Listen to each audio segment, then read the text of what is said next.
Hello, everyone. Welcome to Impact 2020 Allyship and Solidarity. My name is Shaina Salvaraju. My name is Tamvu. Before we begin, we would like to go over the landing agreement. We would like to begin by acknowledging that the land on which we gather is the territory of the Mohegan, Mashantucket Pequot, Eastern Pequot, Scatito, Golden Hill Pagaset, Nipmuc, and Lenape peoples who have stewarded this land throughout the generations. We thank them for their strength and resilience in protecting this land and aspire to uphold our responsibilities according to their example. For those of you who are not familiar with Impact, we highly recommend that you watch our introductory video, which explains what the conference is and the theme for this year. We are thankful that you took the time out of your day to listen to these conversations and look forward to hearing your thoughts about them. So welcome to Impact 2020, Allyship and Solidarity. So you're in for the conversation on colorism in the Asian American community in the context of allyship and solidarity. And we have Jason Chang as our facilitator. Thank you so much. So I'll pass off the mic to him. Hi, everyone. Thank you so much for this opportunity for us to have this conversation, and really want to thank Impact and the other folks who were organizing this, and you guys for being open to being a part of this conversation. So if we could just everyone give their, say their name and their pronouns, the year and their major, and then also the organization that you're a part of, if any, and then why you decided that this would be an interesting conversation for you to be involved in. So I'm going to go in the order that I see folks here. So Aretha, could you start us off? Hi, my name is Aretha. My pronouns are she, her, hers. I am a sophomore chemistry major and I'm part of KCON, and I decided to take part in this discussion because colorism is such a not just Asian issue, but it's so global, and I feel like we need to discuss it and we need to see how we can do better in our community. Yeah, thank you. Thank you. Simran, will you go next? Hi, I'm Simran. I'm a junior psychology major. My pronouns are she, her, hers, and I'm a part of Husky Bungra. And I decided to join this because colorism has been something that has affected my childhood and how I viewed other people growing up. So I just want to learn more about it and be more well informed. Yeah, that's great. Thank you. We will, have lots of time to share our experiences, and those are important for us to incorporate in the conversation. Anne, will you go? Hi, my name is Anne, and I'm a freshman finance major. The organization I'm a part of is Asian Business Society, and I decided to take part in this conversation because I think colorism isn't a topic for us to bring to the table and share our opinions about how we feel about it and the experiences we've had. Absolutely. Thank you. Ramisa. Sorry. Hi, I'm Ramisa. My pronouns are she, her, hers, and I'm a sophomore computer science major. And the organization that I'm part of is BSA, which is Bangladeshi Student Association, and AM. And I decided to take part in this discussion because colorism has really been a big part of my life because I didn't grow up here. I grew up in Asia in the midst of really big colorism, and I really wanted to learn about how people growing up in America also struggle with the same things that I struggled with. Yeah, I think that transnational conversation is really important. Yeah, Musa. Hi, my name is Musa. My pronouns are she, her, hers. I'm a sophomore computer science major. I'm also a part of BSA, and the reason I decided to take part in this discussion is because colorism is a topic that affects not only Asians, but it's a very broad thing that everybody gets affected with, but it's still not talked about a lot, and I feel like it's a very important discussion to have. Yeah, absolutely. Yeah, I agree. Shaina, would you like to introduce yourself? So yeah, my name is Shaina. I'm one of the Impact co-chairs this year, and I'm a part of PAC and also Global Gateways. I'm a senior, and I've personally been affected by colorism, especially in my college experience. So I really wanted to give the space to have this conversation, and that's why I'm here today. Mm-hmm. Yeah, thank you for sharing. Yeah, and I forgot to, give you some more details about myself. My name is Jason Chang, and I'm associate professor of history and Asian American Studies here. And I also direct the Asian and Asian American Studies Institute. And my pronouns are he, him, his. And one of the things that draws me, that I've been interested about colorism is, one, because it's shaped my own family life. Being a mixed Asian American, it's something that has shaped family dynamics. And when I was a kid, and now as a father, it also affects how my family operates too. And it's really it's really powerful to see how an idea like that can shape something so personal. And then also in my scholarly work and the anti-racist activism work that I do, this is an important way to talk about the work that communities have to do, besides addressing white supremacy. They have to address their these prejudicial formations within their own communities. So it's something that I think is, as you all said, a very important topic to talk about, and to identify the ways of dismantling it, right? We can only do that when we start identifying it. And then for my research, this is something that, as a historian, it's really important to understand how these ideas of what, lightness and darkness, how those ideas have changed over time, and what are the forces that gave particular meanings to lightness and darkness. And so, I kind of, sometimes I think of myself as a detective sometimes when I'm doing historical research, right? Trying to understand the context of these political formations, right? So, well, I thought, maybe one way for us to get started is to just talk about some basics, right? I think we should kind of build a shared understanding of what is colorism, because there's people kind of will use it in different ways, and there are a lot of functional definitions that people, in context that people use it. So I just encourage you, you have a working definition. Let's share it. So whenever I think of colorism, at least for my family, it's we've always seen people with darker skin as less than what people of light skin are.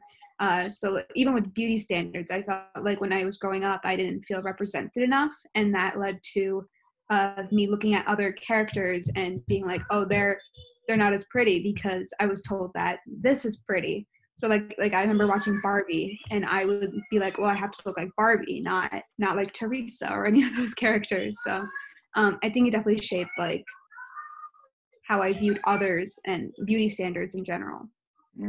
Yeah, very important.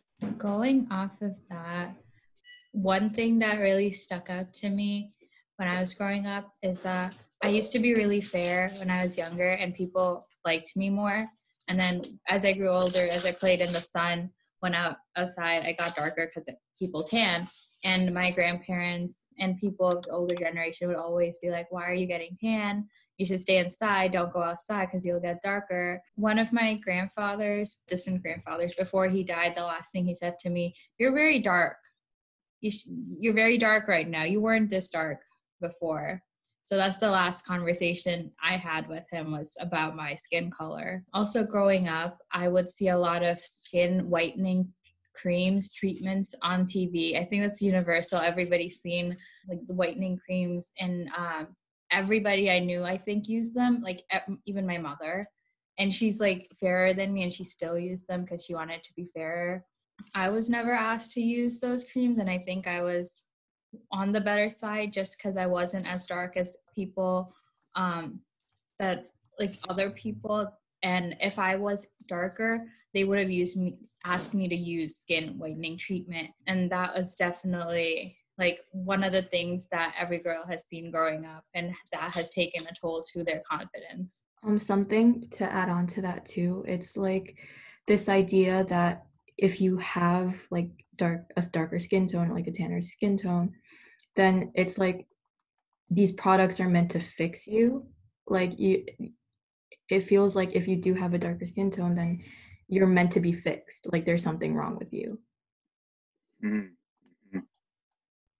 Like going off of the working definition that we have, I guess I would personally like define colorism as like sort of discrimination against people with like darker skin tones in the same sort of ethnic or racial group. Based on my experiences, like I've heard and seen people being told, oh, you shouldn't spend like this much time in the sun, you'll get darker and you don't want that.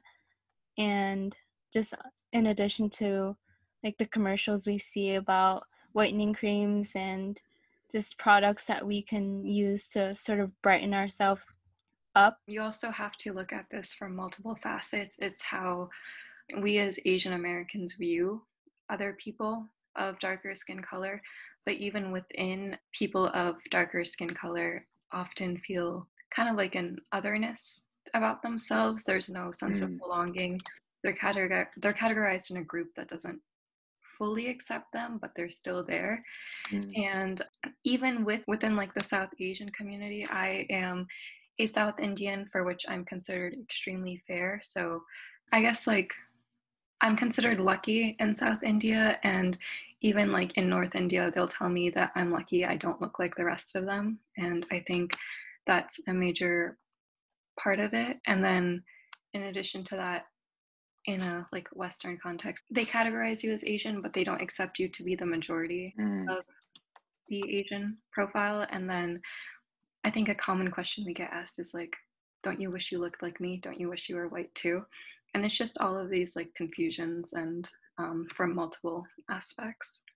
Stemming off of that, I feel like a lot of that separation between light and dark skin generally starts off with colonialism and imperialism and the idea of wanting to be like white people. So especially as a North Indian, I totally understand separation, because even I'm told sometimes I'm light skinned, but in the summer when I get really dark, I'm told I'm too dark and that I need to stop going in the sun. So I think thinking back at those roots of like when the British colonies came and started their, spreading, or even in different European countries, trying to look like them because it's a sign of another class, or adding on to like wealthiness and not being a worker in the farms or whatnot. And going off of what both of them said, in my family, compared to like my female cousins and stuff like that, I am one of the lighter ones. So I also got like you're very lucky for being so much like being fair. And my cousins, even my like little cousins who are like maybe 9-10, they're like, oh, how'd you get so fair? Can you teach me how to be light like you? And I'm like, girl, I was born like this. But it's like this wasn't even like that meant that long ago. And growing up here too, I've had people tell me, oh, you're pretty dark, and I'm like, I don't know what that means. And I'd have to like convince my cousins, like, you guys are so pretty, you guys are so beautiful the way you are, you don't have to be fair. And it's a thing that's like ingrained into us since like such a young age, which I at a younger age I was in Asia as well, so I saw all of those skin lightening creams and all of that stuff, and I was also like, oh, I want to be lighter too, even though I'm pretty fair compared to everybody in my family. Yeah, it's such a like hit on your confidence, and it's like thinking little girls seeing these kind of things, it like hurts my heart a lot, seeing like my close cousins saying these kind of things. Yeah. First of all, thank you everyone for sharing these amazing stories and experiences. It takes a lot to unravel these things and to be honest with ourselves. And I really appreciate the honesty and openness. So I want to start with that. But, you're also making me think about these, that this is, a narrative that is, cutting across your experiences. And I think cuts across also, I think we could talk to a group of Latinos, and I think they would be saying very similar things. But then it made me also think about white standards of beauty are actually about becoming darker, right? About being tan. There's this weird inversion that happens with whiteness and colorism, right? So I don't know, have you guys noticed that too? I wanted to just put my thoughts in here.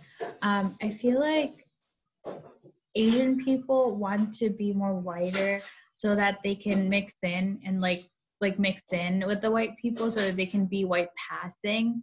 And white people like want to have features from other races. They want to be tanner like Asian people, or tanner like African American people. They want to have bigger lips like other cultures. But when it's on the other, like when it's on Asian people and it's on Latina people, African American people, Arabs, like they're not seen as beautiful. But if it's on a white person, it's seen as beautiful. And that just seems wrong. But that is what happens, I think. I think also a part of white culture is accessorizing other cultures, taking articles of clothing, taking facial features, bodily features, and all those things, and trying to make it seem like they can pass it off. But then at the end of the day, if you ask them, like, would you stay like this? It's like, no, it's just a phase. It's what's popular. It's what's the trend. So it's all temporary to them. But for us, it's permanent. And I think that's part of the reason it gets classified as like not pretty, because at the end of the day, they still naturally look a certain way. Yeah, I think anyone else thoughts? I've also heard if you're not white, you won't get a husband. If you're not white, you're not gonna get a job. You're not gonna be treated with respect. You're not a woman. You're not pretty. Like there's so much around like the color of your skin. Like why is respect in a society given because of the color of your skin? Everything really, like, I don't know if it's so much so in America, but if you're growing up in India or Bangladesh or the South Asian area of Asia, a lot depends on the color of your skin, and it's crazy. I think what doesn't help either is seeing celebrities or role models using certain products, which has been, I don't know for other cultures, but in Indian and brown culture, there's been a lot of uprise about certain celebrities using or promoting lightening cream in commercials and advertisements. So seeing even like celebrities that you used to admire using these products makes you feel insecure. Like sort of going off of that, like the celebrities and just like the overall higher tier, like I think our skin color has like caused us to have a certain perception about how our skin color is a large influencer on our socioeconomical status. Like we typically associate wealth and sort of that prestige with those with like lighter skin complexions rather than darkers. Building off of everything, I also wanted to look at like American celebrities and like white celebrities who do tan their skin, because like it's become so normalized that like that's the image of like white people, and when Asian people look like that, people say that they look white even though they may not be like, they may not look white. They may still have like, you know, they may look Asian in other contexts, but because of, you know, celebrities tanning and the normalization of using darker skin tones for white celebrities, like it skews the perception of other people. Yeah, I mean, you guys have hit on so many fantastic dimensions. I mean, they're horrible, but the way that the richness with which you're associating it to class, desire, beauty, gender. I mean, these are in a way. I mean, what we're doing is we're kind of like a doctor, kind of diagnosing. You know, what are the symptoms and what are the effects? You know, some of the effects of this. We're talking about the experience, but the effects of it are also that lighter skinned people earn more. They live in different neighborhoods. They marry different people, and they typically marry lighter people. Lighter skinned people often, you know, marry lighter skinned people. So what is kind of you know, what we need to, I think, kind of talk about with colorism is the way that it's unlegislated, right? So when we talk about racism, say for instance, we talk, you know, about formal segregation is like a really clear example, right? So when say African Americans, Black people were barred from participating or going into certain spaces or living in certain neighborhoods, right? That's a legal exclusion. But colorism identifies a set of prejudices and practices that aren't legislated.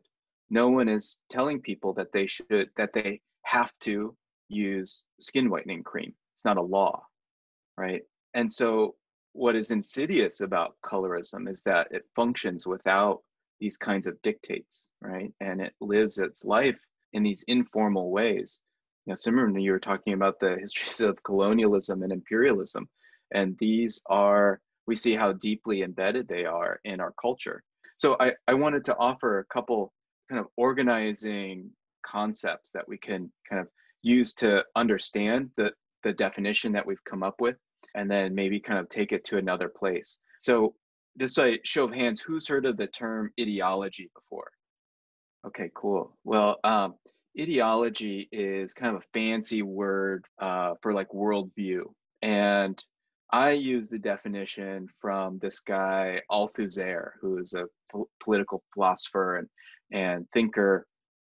And he says that ideologies, one, kind of his fancy definition of it is that ideologies are imagined hierarchies, right? So we imagine a hierarchy in our head. And so there's a couple of different ways that could be useful for us in this discussion. One is what is called like ego ideology, which is where you see yourself in a perceived social hierarchy, right? And then there's also the alter ideology, which is where you see others in an imagined hierarchy, right? So on the one hand, ideology is a useful term to think about this kind of imagined structure that exists with lightness and darkness on these different spectrums, right? And across racial groups.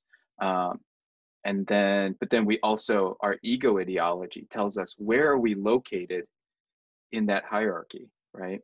And so it's interesting to kind of think about these experiences as personal negotiations with that perceived hierarchy, right? This choice, should I use skin whitening cream, right? What if I should wear a long sleeve shirt today? I don't want to get too tan.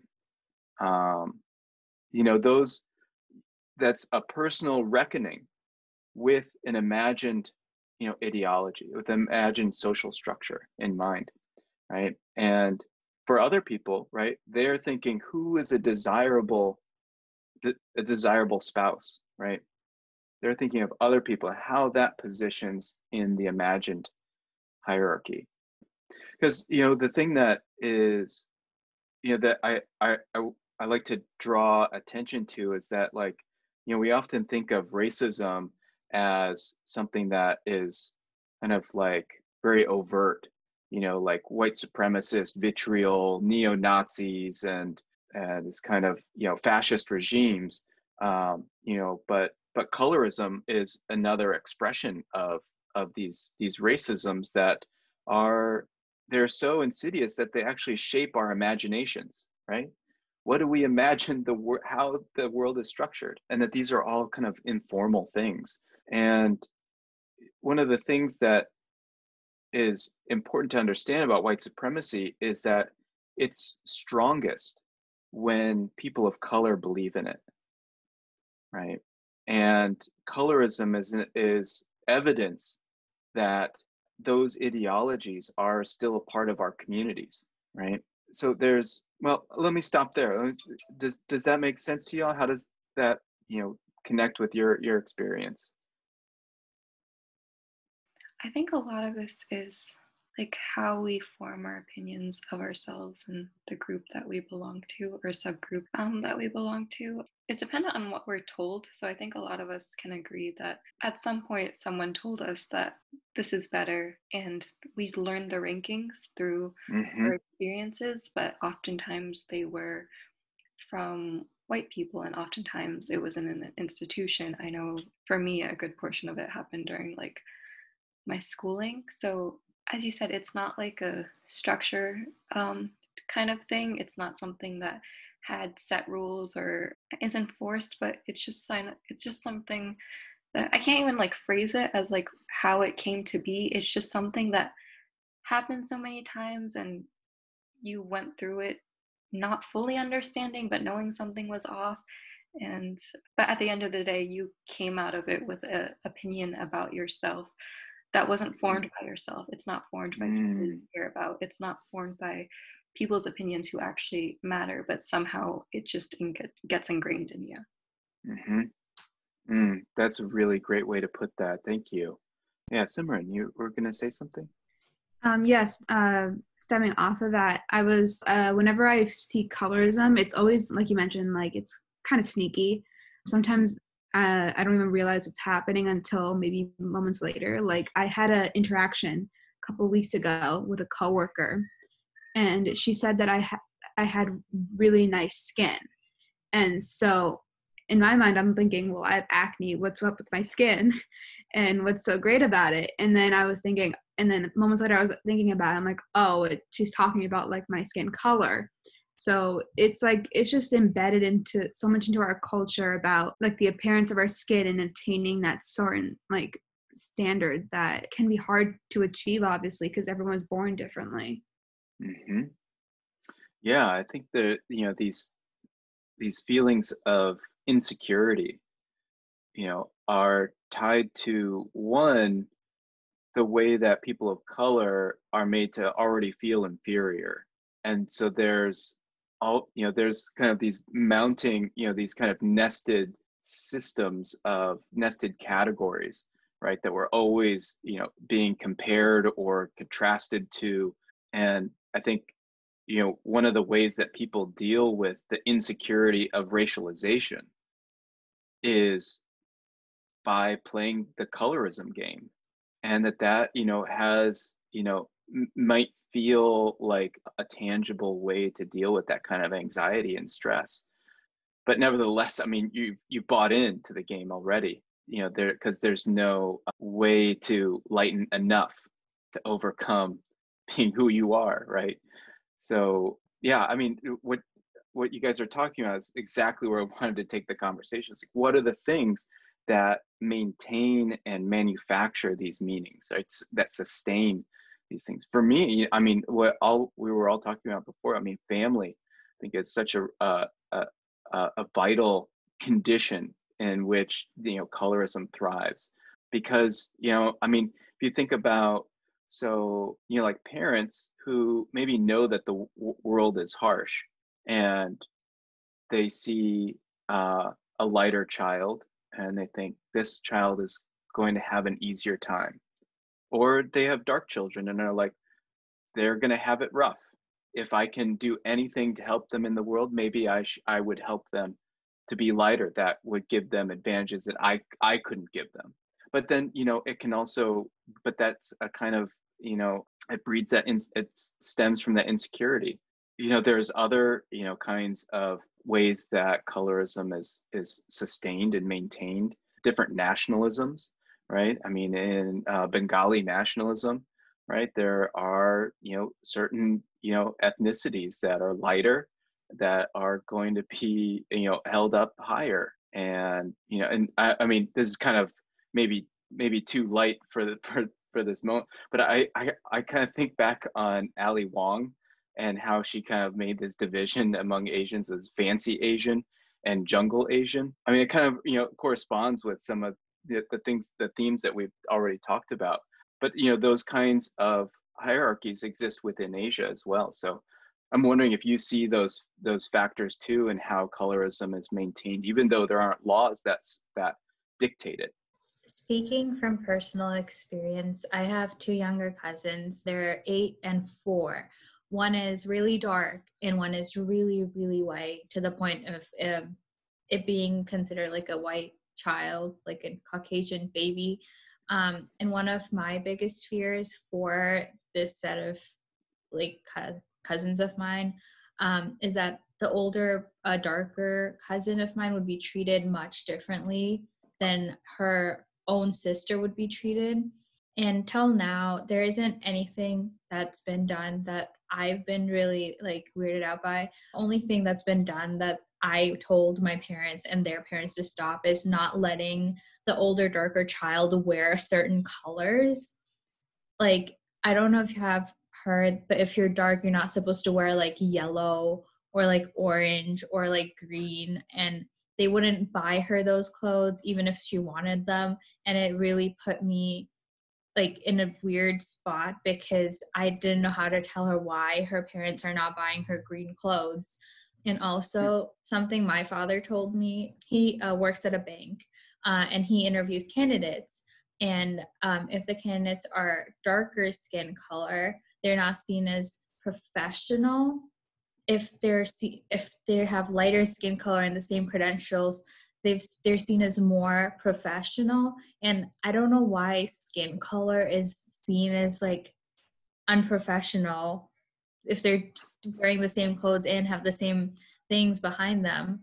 It reminded me of how African American woman's hair needs to be changed in a professional setting to be seen as more professional, where straight hair is seen as more professional. But you can't mask skin color. You can't put on a thick coat of foundation every day on your hands, neck, and face to go to work. Like, that's something I don't think can be changed and should not be changed, because if you try to change it, it's going to affect your physical health. Yeah, and your mental health. I mean, to be a different person for what? And that must also be hard to have your father talking about these practices that really dictate people, the people's their job access. And I mean, these are really pervasive. These are really, it's not just here or our families. This is pretty widespread. Yeah. Anyone else? Kind of. I don't know. I feel like it kind of does relate, but I'm not really sure how it relates. But I've heard people say, like, people, like, at least within like the Bengali community, like darker people are considered like dirty, or like, versus fair people being like considered clean, which is in my opinion, it's very weird to say. I never understood what that kind of stuff meant. I never thought too deeply into it, honestly. But like, like in Bangladesh, if you were to see like homeless people, they'd be like, oh, they're dark, like there are fair homeless people, and they're like, oh, she doesn't look like she's homeless just because she's fairer than the others who are there, which is like, I've heard my cousin say stuff like that, and I was like, it honestly did not make sense to me. But there is this whole thing of like darker means dirty and lighter means clean, where I think it obviously kind of plays into the professional setting too, where lighter people would get hired more because they're considered clean or professional. Yes, like Rami was saying. Yeah. And I think in that context too, it makes me think that darker skin is associated with a permanent condition of poorness, dirtiness, right? Whereas if you saw a lighter skinned homeless or lighter skinned, street person, that they would think, oh, that's probably a temporary condition, right? That's not that's not who they are, right? And it's those kinds of associations, right, that provide a kind of rationale for their exclusion, and that they are meant not to matter. So, it's interesting that we can kind of identify these different ways that people are identifying this in their day-to-day life, right? They're not, it's like say, okay, today I'm going to identify all the dark people around me. It's just something that happens, right? But what are the motivations for doing that? Why make that a part of everyday life? What benefit do we get from that? What problem does that behavior seek to solve? I don't think I can respond to that question as a whole, but I do know within the the brown community, there are lighter skinned people are more privileged in general, and that Mhm. is sometimes capitalized upon. So I think they do, it's a distribution of like, we don't want to lose our place, but also like a not full recognition of what the other experience is like as well. So, and also I think part of it is there's a huge gender distinction that needs to be made here. Mhm. Darker skinned men in the brown community are, it's like, oh, it sucks that they have darker skin, but it's not as condemning to be a darker skinned man than it is to be a darker skinned woman. Mhm. And part of that comes from the fact that women still are classified based off of looks, based off of what they have in terms of the like traditional values of how women should be married away. And it helps to keep that restraint as well, if that makes sense. Mhm. Yeah, yeah. I mean, I think you've really hit another important vein in the conversation because these are all forms of power, forms of expression of an oppressive system. And I think you've illuminated a really crucial feature of why people do this, right? Why is it, there is a sense of, a kind of, I mean, we've heard of microaggressions, right? But I think there's also a kind of set of kind of micro kinds of privileges that are flexed, if you will, in different moments. In one context, you might be the lightest skinned person in the room. In another context, you might be the darkest. So that lightness and darkness is read in different ways, and in some ways it is, people respond to that with their gender position, with their sexuality position, right? And it's something that I think is a constant barometer about that ideology. Where am I in this imagined hierarchy, in this context? And people are smart. They are trying to interpret the world in a way that can that can lead to success in a general sense, super general. And if micro flexing, can adjust individual situations, individual contexts, that colorism is a way that kind of is something that is recognized, right? And is, nonverbal kind of communication. And it's reinforced by all of these experiences about maybe not getting jobs or about the desirability for partners, and so people see the consequences of it. And so naming it and identifying it is these micro, flexes. So like Simra, when you had your coworker ask you about that, it's a kind of involuntary, muscle twitch almost, you know, um, and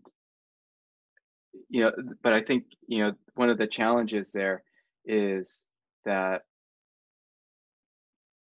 we have all of these ways that the system is kind of maintaining itself. So how do we work against this? How do we kind of begin to identify and dismantle?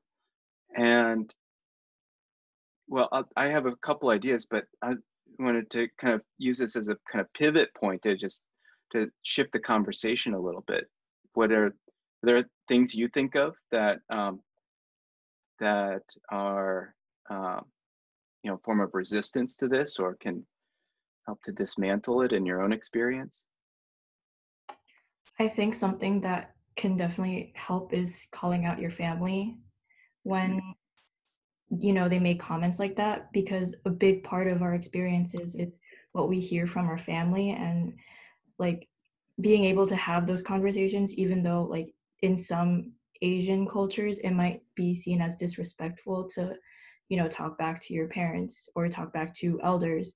But these are important conversations to have, and definitely like your family is like the first step in like trying to dismantle all of that. Mm-hmm. And in addition to that, like just even beyond the family sphere, I think the social sort of norms have made us fall in these categories that we never like thought we would ever like associate ourselves with. But we should just like when someone gives you like a comment of, oh, you maybe you shouldn't do this because I think it's better for you. You'll be lighter skin, you'll have all these opportunities that like you wouldn't have if you were of a darker complexion.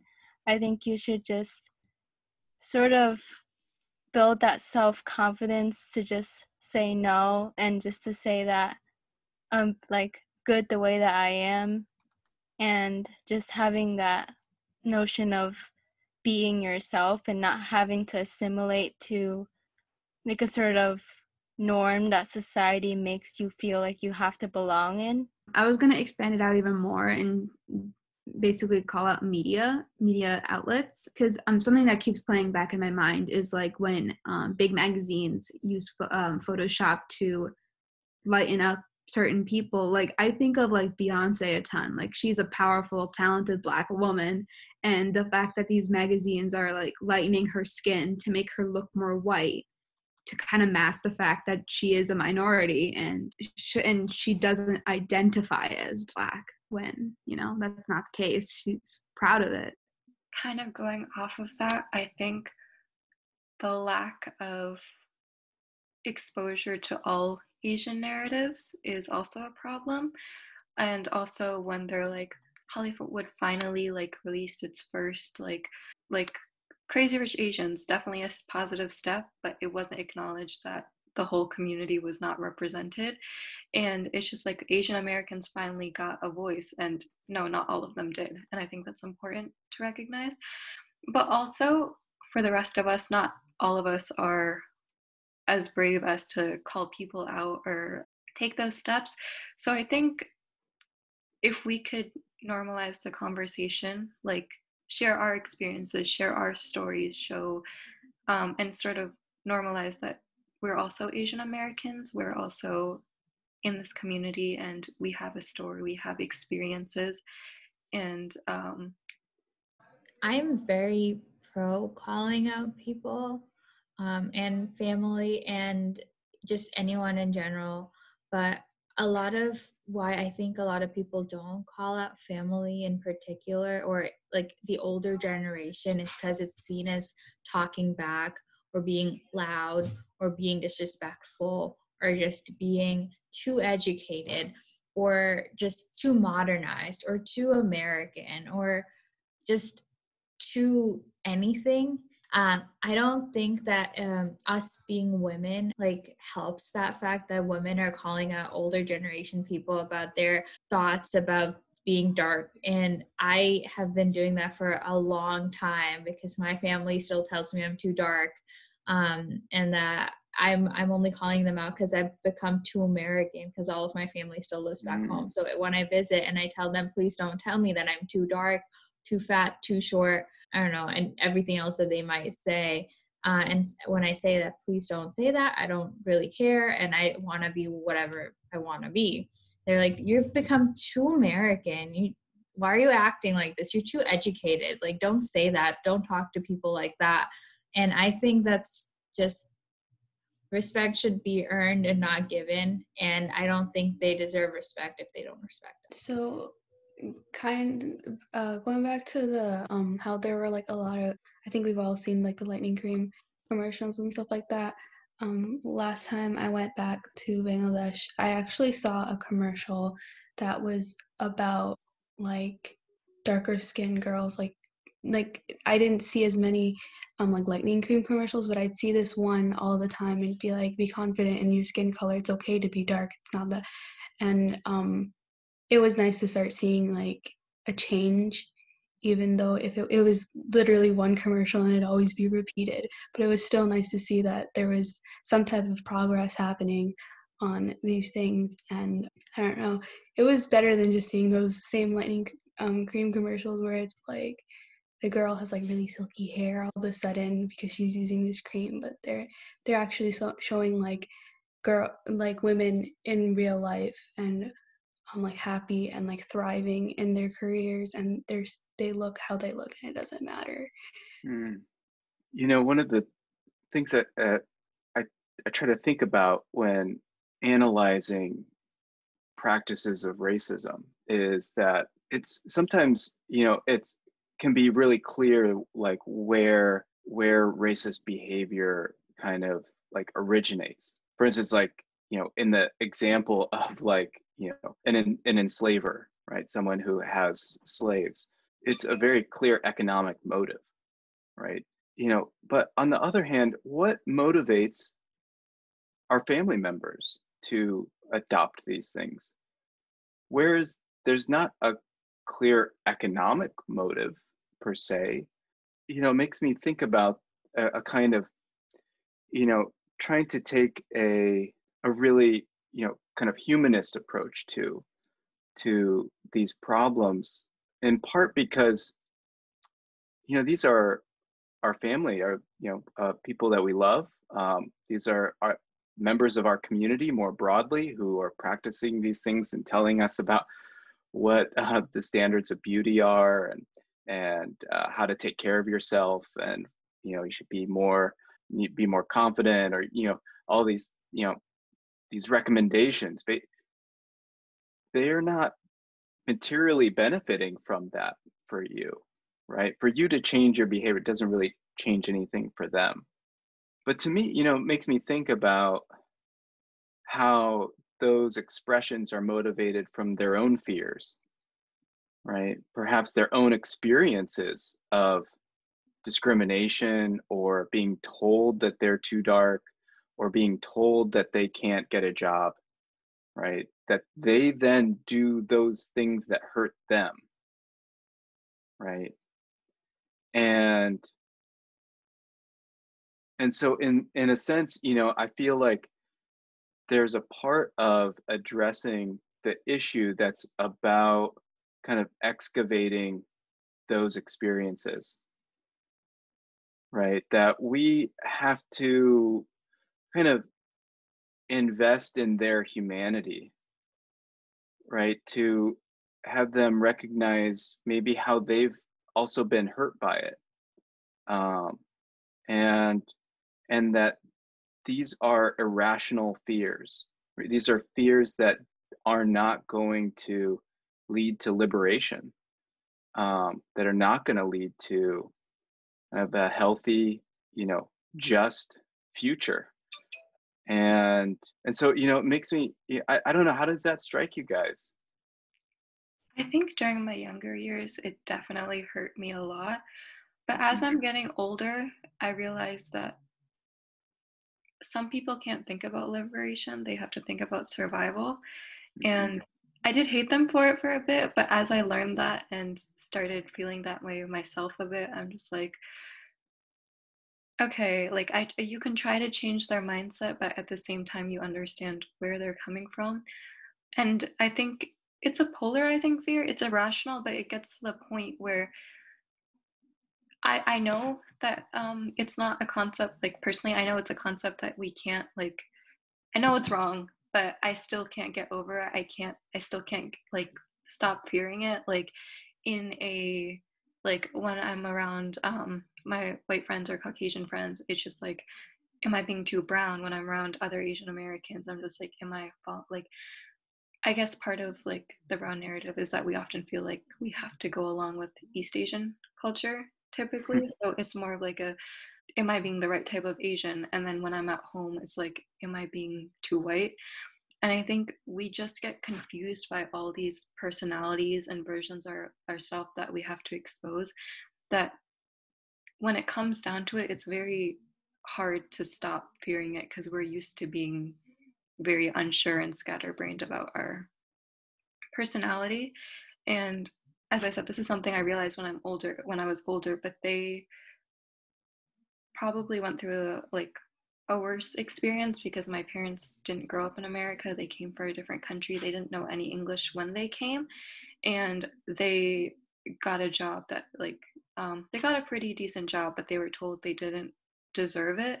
They just felt the need to constantly justify and prove themselves, but they're proving themselves to Western standards. So when they spent, like, they got a degree and everything, but when they spent like the beginning stages of their work life and developmental, like adult years in that experience, how do you explain to them that this is wrong, but like how do you tell them what else they can do? That's how they survived, and that they want to make sure we can survive here too. Really love that contrast between liberation and survival. Yeah, I want to let someone else speak too if they've. I think definitely like a struggle for especially children of immigrants and first generation students or any of that kind of background is the idea of having to fit in with the rest of the group, like China was saying. And I think that especially growing up, I was told, don't do anything crazy, don't dress a certain way, don't bring any attention onto yourself. So I guess with something that you can't control, like skin color, it can get really hard to find that way to fit in when you look so different from others. I want to come back to this idea that China was talking about around, being too brown among East Asian peers and being too white among other brown peers. And do you guys share those same experiences or see that playing out in other ways? I feel like when people talk about Asians, they typically talk about East Asians. They rarely talk about Southeast Asians or South Asians. Only when you use the word Basi when you want to talk about South Asians, and that's very rare. I think just talking about South Asians is so rare that we don't even feel Asian. Like when somebody uses the word Asian, for me, I don't relate to it. I don't relate to being called Asian American because Asian American is typically seen as being Chinese, Japanese, Korean. I relate to being called Bengali or Bangladeshi the most because that represents me as a person. So when you talk about what Asian Americans look like, people would not draw me. Like if you ask a child, what do you think Asians look like? They're not going to draw me. Yeah, stemming off of that, even like the term Indian, like it's so hard to connect with that name when there's also another group called like Native Indians, and as a kid you're confused because what's really our identity if that was already mixed up back in the day. So like even with that, like it's hard to identify with the group when you don't even have something to identify with. Mm-hmm. I think going off of that, like being like Bengali, being Muslim, being Pakistani, like being Indian, they're all grouped into the same thing. And I can't speak for all of those communities, but just being Indian alone, like people will be like, oh, you're Indian, so do you know about this? And I'm like, I think that's associated with a different part of India that is completely unrelated to like, I don't think people realize this, but each state in India has its own unique culture. We dress differently, we eat different things, and just being categorized into like, this is Indian. And I know that other brown minority groups are categorized as being Indian, and I think they feel the same exact way. So even when people say Indian, I don't know if I can relate to it. I'm just like, oh, they're probably talking about like the general idea of what being Indian is, but like, so in terms of like that, I don't even think I belong to a label, if that makes sense. Nowadays, I start identifying, I'm just like, hi, I'm Tamil Indian, and people ask me questions, and I like hearing those questions because I can sort of let them know more about me. But yeah, I think even like the labeling of like people by like where they have family origins from is like still not accurate. I've had a kind of a different experience with like the word Asian. Like I remember in middle school, we did learn about South Asia, but before that, when I'd say, "Oh, I'm Asian," they'd be like, "No, you're not." And I'm like, "What do you mean? I'm literally from a country in Asia. Why am I not Asian?"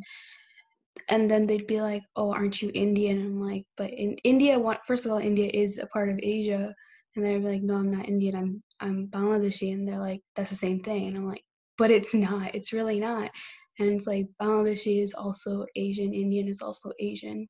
It's South Asian, but they still wouldn't understand. And even after we learned about it, about the countries in middle school, they'd still be like, no, that's not Asia. That's the Indian subcontinent.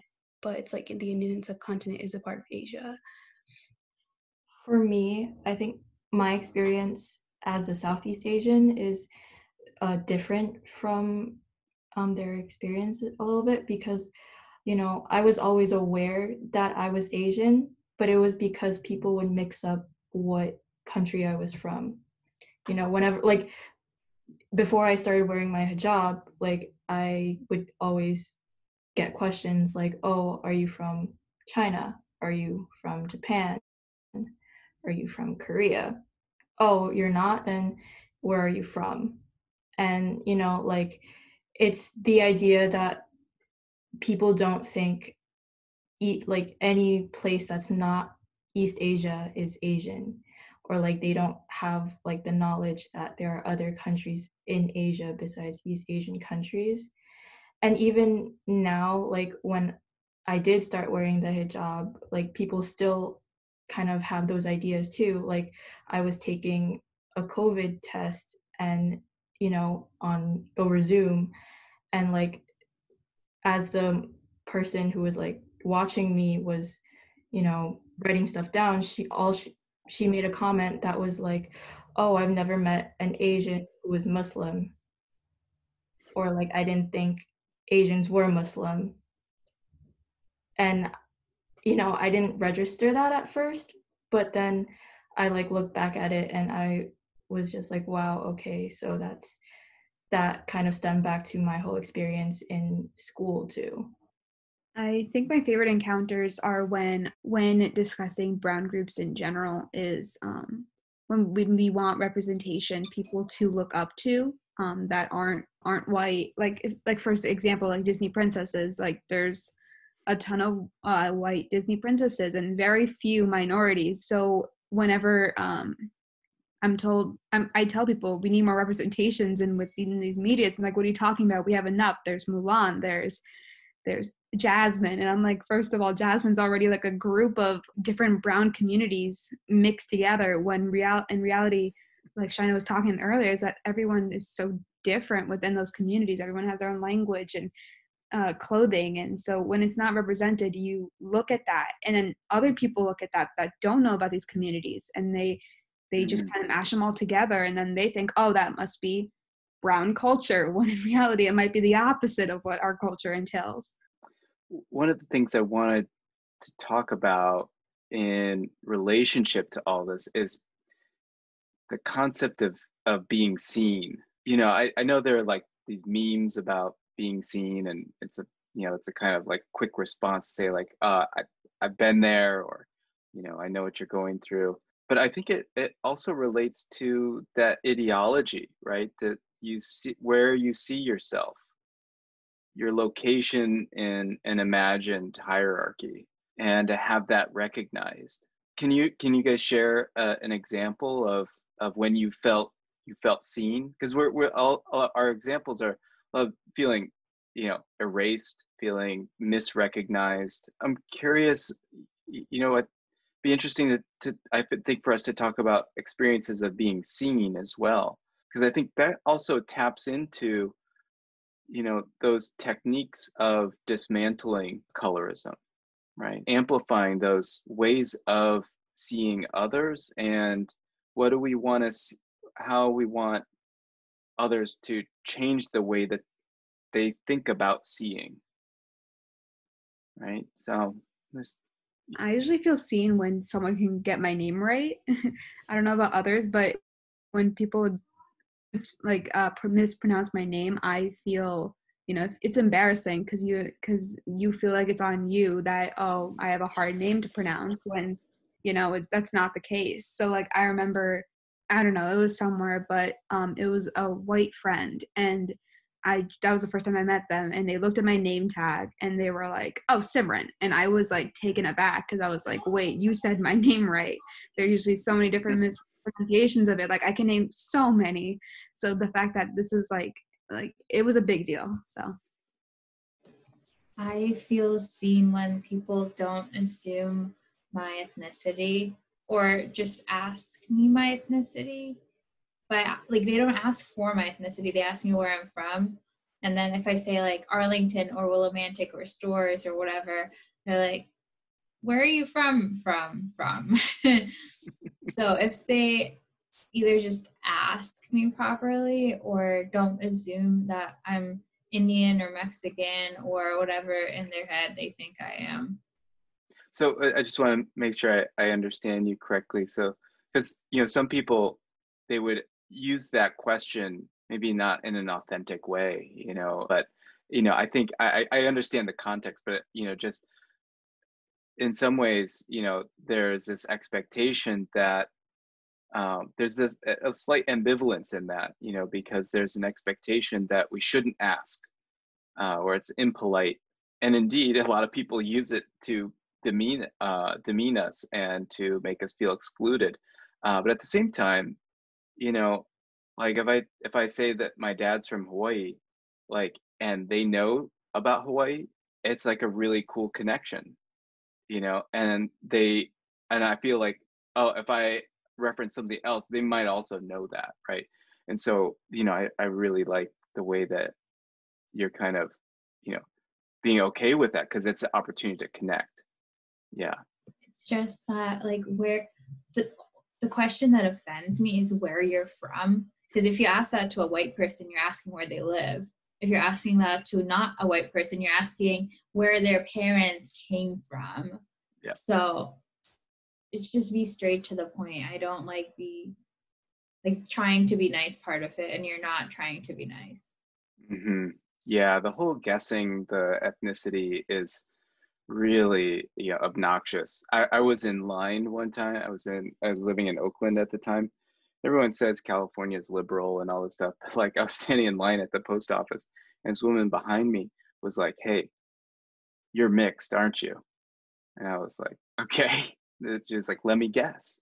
Can I guess how you?" And I was like, "No, I do not care about what you think about this." And so it's very intrusive, and it's very it's not meant to be nice. Kind of similar to what Simran said was I've had a substitute teacher once. He my full name is Musarat Jahan, so usually if you see it on like a piece of paper, nobody can pronounce it. But the substitute teacher, he tried his best to pronounce it, and then I obviously raised my hand and was like, "That's me," and he asked how to pronounce it properly, and then he's like, "But how do you actually pronounce it? You don't have to whitewash it for me. I'll pronounce it how you want, how like it's actually supposed to be pronounced." Which it at that like that was like the first time I actually like realized I was whitewashing my name for people, and I like there was I never realized it before that I was even doing it, which made me feel very good. I'm a Hindu, and when you eat meat for religious reasons, there are days you won't, or for some, so like I don't eat meat Thursdays and Saturdays, and it's our version of a sacrifice. So we take it very seriously, and I think when I have friends who like remember that, or like I don't know, I had a friend who not only remembered that, but when someone like there was another person who didn't take it that seriously and was just like, no, you're being rude and offensive, she can't do it. So I think moments like that, when people remember like, oh yeah, I have like a special holiday tomorrow, and they wish me about the holiday, just me not having to explain myself or not being called weird, and like just them accepting it and being kind about it and standing up for me. Building off that too, like I know for me, because Ramadan is a big holiday for Muslims, and we like I would usually have to like fast whenever we have like exams or tests or whatever, and it makes me feel seen whenever like my friends kind of acknowledge that it is Ramadan, and like they're like more cognizant of what they do, and it's not just like the not eating part, it's also the no like profanities, being closer to God, like all that stuff, they try to understand that. So like that part also really makes me feel seen. Yeah, and just going off of like the holiday thing, I think what makes me feel like seen is that like usually around when Chinese New Year comes around, it's not like a 1 day celebration, you get it done kind of thing. It's like a lasting like 2 week celebration where like, you know, we do different things every day, and it's just fascinating to see like people understand your culture and ask about, oh, why do you do this? What does this mean? Like, what does this symbolize?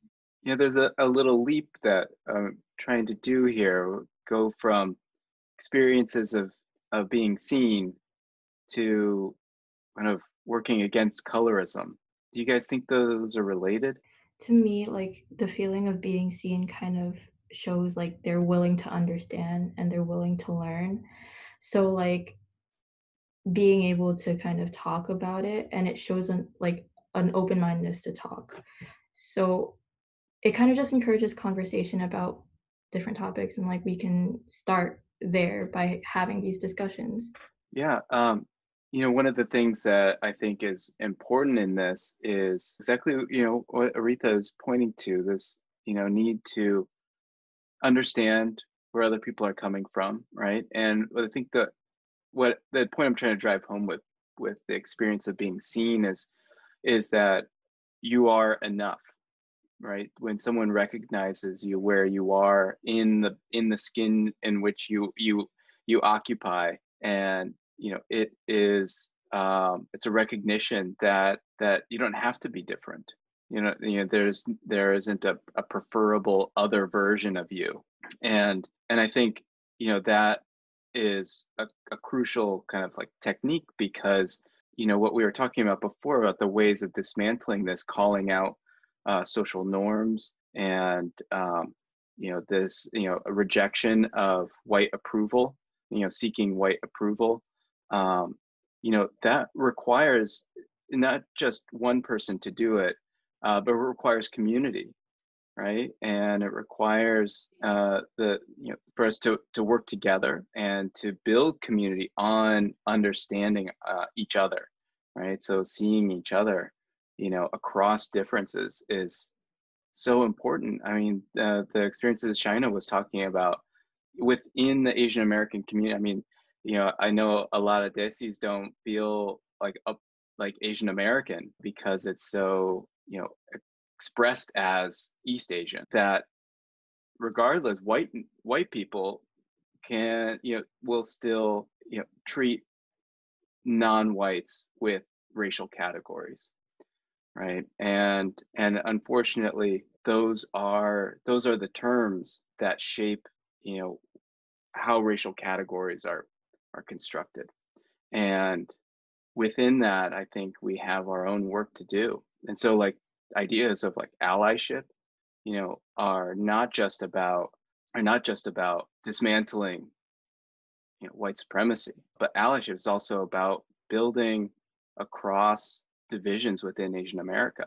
And that's there's a way that if we don't do that, if we don't do that work, there's how can you expect to have those kinds of productive relationships outside of the Asian American community, right? So I think there's a way that there's a kind of practicing that happens, within, and and by doing those things and build, one of my favorite basketball commentators is this guy Jeff Van Gundy, and he's almost every game he'll say this. He'll say, "Confidence is born out of successful repetition," right? And I think we have to practice allyship, and we have to practice seeing others, right? And we have to do in order to get stronger and better at it, and to keep learning, and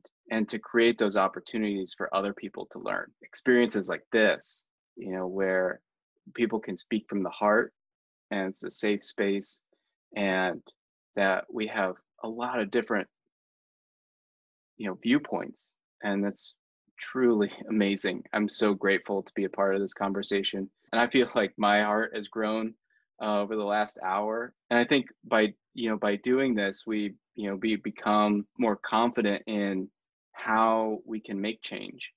If we can see it in ourselves, and we can see it in our family and in our community,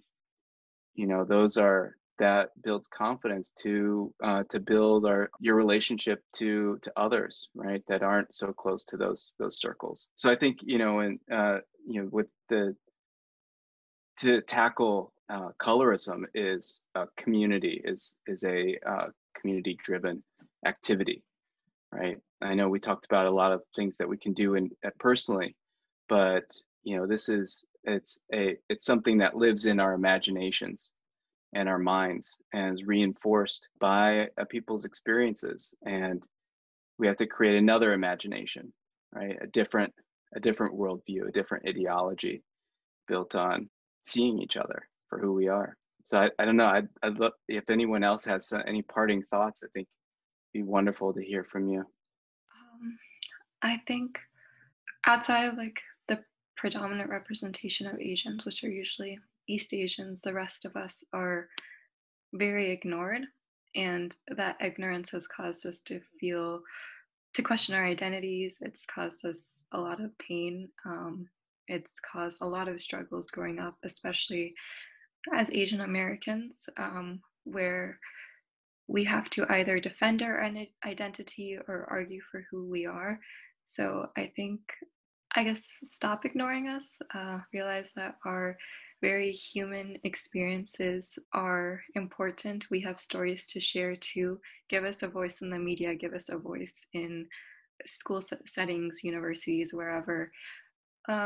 Realize that we have voices and that we aren't here to disrupt anyone's lives. We just want to be seen as well. Yeah, I think it's incumbent upon other people who are sort of recognized as already Asian American, that they have work to do in stepping aside and making space and pulling others in and expanding their umbrella. That I think is something that we've seen, at least in the way that, say, Asian American history is taught. There's Southeast Asians weren't a part of the mainstream curriculum for a while, really in the last 20 years. And then South Asians were pretty much contained to Punjabis who immigrated to the U.S. in turn of the 20th century. And so the image of South Asians in the U.S. imaginary is already really limited, but as one of the fastest growing immigrant groups in the last 20 years. And so this is this is the future too, and so we have to prepare for that. And it's incumbent on all of us to recognize those issues. So I really appreciate that point. Well, if no one has anything else to add, let me just say again, thank you for this conversation and for sharing your experiences. So this is really wonderful. Thank you all. Thank you for attending the IMPAACT 2020 conversation on colorism in the Asian American community in the context of allyship and solidarity. If you guys can, feel free to come to our interactive session on Monday, November 16th from 5:30 to 6:30. More information will be out about that. And we're just thank you so much for opening up and giving us so much insight for moving forward with any way we can improve our community. Thank you so much for watching our videos. If you are interested in obtaining PACT stars or sharing your thoughts, please make sure to take a look at the Google form below. Please make sure to watch our other videos and to come to our live Zoom breakout. Make sure to take a picture of you watching the video and to tag UConn PACT, UConn ASAC, and USG UConn for the chance to win a t-shirt. If you attend the live discussion on Zoom, you will also have the chance to win a quarter zip. Thank you so much for watching, and we look forward to seeing you at our session on Monday.